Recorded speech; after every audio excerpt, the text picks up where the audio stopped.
One of my favorite things about the Samsung Galaxy Z Fold 3 is the ability to go from this to a mini tablet and have it fit securely between my fingers in the palm of my hand without any worries of ever dropping it. But now with the Samsung Galaxy Z Fold 4, it looks like Samsung is taking the 5:4 aspect ratio that we have here with the Z Fold 3, and they're switching it to a 6:5 aspect ratio for the Galaxy Z Fold 4. I'll put it up here on the screen so you can see the side-by-side comparison. So what this equates to, when we get our hands on the Galaxy Z Fold 4, we're going to have about 2 to 3/10 of an inch shorter of a distance here, while 2 to 3/10 of an inch expanded this way. So what does that mean? That means guys like me that have smaller hands, I'm 5'9", 165 pounds, I'm a pretty small guy. Those of us that do have smaller hands, or for you ladies out there, you're now going to have a harder time holding the Z Fold 4 in your hands than you would the Z Fold 3. Because it's going to be a little bit wider. What are the other consequences of this? Well, the other thing too to keep in mind is that the speaker placement on the Z Fold 3 is centered on the left-hand portion here, right? So when we close this up, the speaker's placed right in the middle. However, with the Z Fold 4, with it being a little bit wider, Samsung's going to need to remediate this because what's going to happen is it's already off to the left too much. It really is. So when you're holding the phone just like this, you will hear the audio sounding like it's coming from this side. You know, only when you turn it into landscape mode does it correct itself because then you have stereo speakers. With the Z Fold 4, the speakers are going to be even further to the left. The only way to really combat that is to give us quad speakers like they give us on their other tablets, right?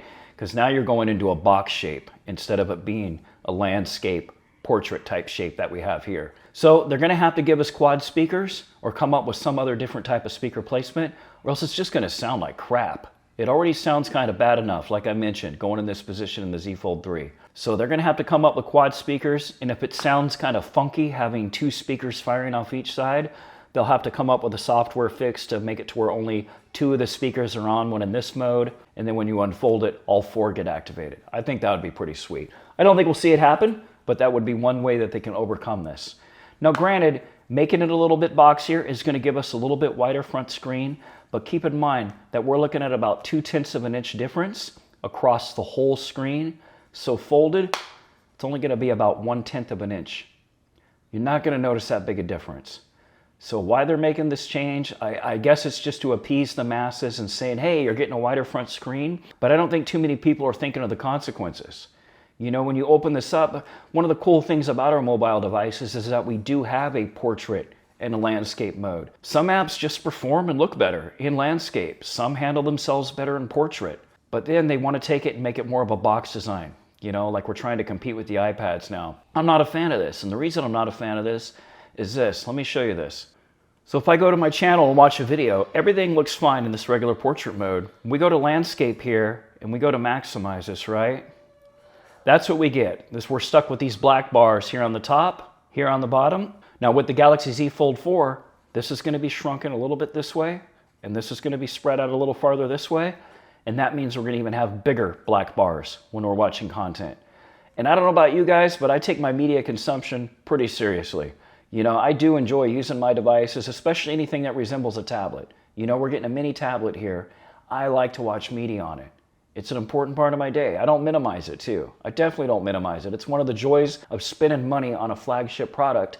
You expect a flagship type experience. I don't expect black bars everywhere. And now with the Z Fold 4, it's not going to be black bars. It's going to be a good chunk of the screen being black bars. You're going to have almost as much black as you will viewable content. And you can't really count on the zoom in feature because take a look at where my hands are in this video, right? They're right in the center here. If we zoom in, look how much of that picture we lost. And now with the Z Fold 4, it's going to be even worse. So I'm not a huge fan of this. Let's take a look at the other specs too to see what else Samsung has changed and what they've kept the same. So we're going from the Snapdragon 888 to a Snapdragon 8 Plus Gen 1. So we'll see a little bit of performance upgrade. We have a slight upgrade in RAM as far as the options go, going from 12 gigabytes only to 12 and 16. Storage options stay the same. The only real benefit that I'm seeing is the cameras. Right? So we're going from a 12 megapixel main shooter to a 50 megapixel. We're going from 2x optical to 3x optical. And there's rumors, and so far I haven't seen this confirmed, but rumors of the under display camera, which is right here on the Fold 3, right where that circle is blinking. That's going to go from 4 megapixels to 16 megapixels. I'm not a big stickler on megapixels, and I don't hold too much weight into it. There's a lot more in camera quality than megapixels. You know, there's sensor size, sensor quality, the optics themselves, whether or not the megapixels are being bent and how much bending is going on, the software implementation underneath the hood.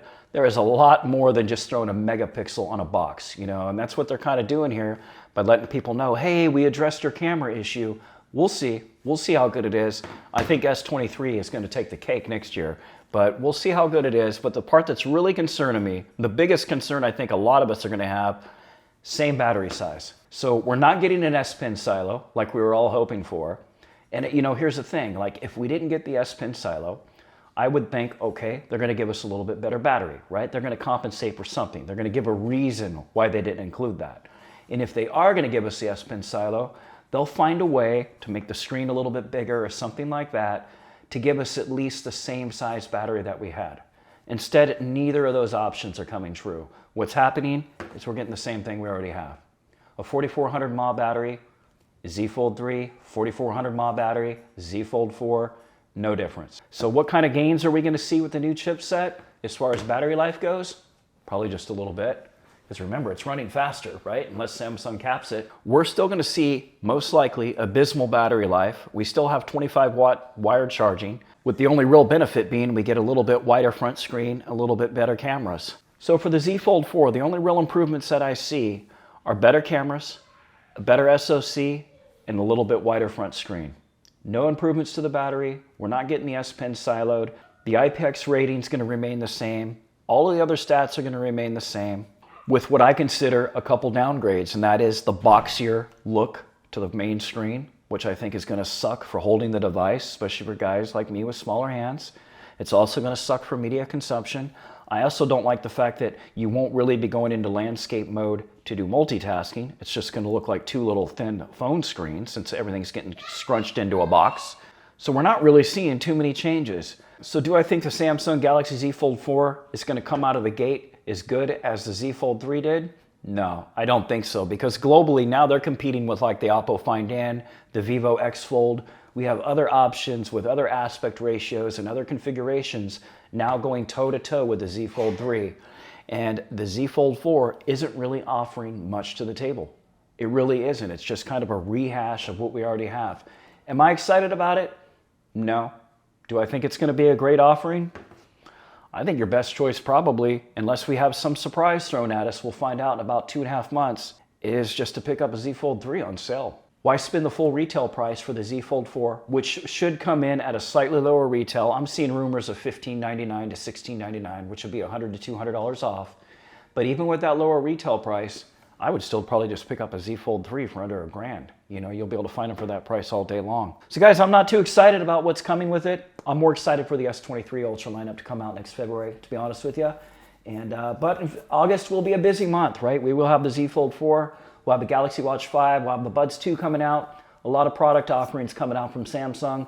But of all of those product offerings, the one that I'm least excited about is the Z Fold 4. All right, guys, so my family and I are still in the middle of moving. We hope to be wrapped up this weekend, and I'll get back to a more normal upload schedule starting next week. As always, guys, thanks for watching.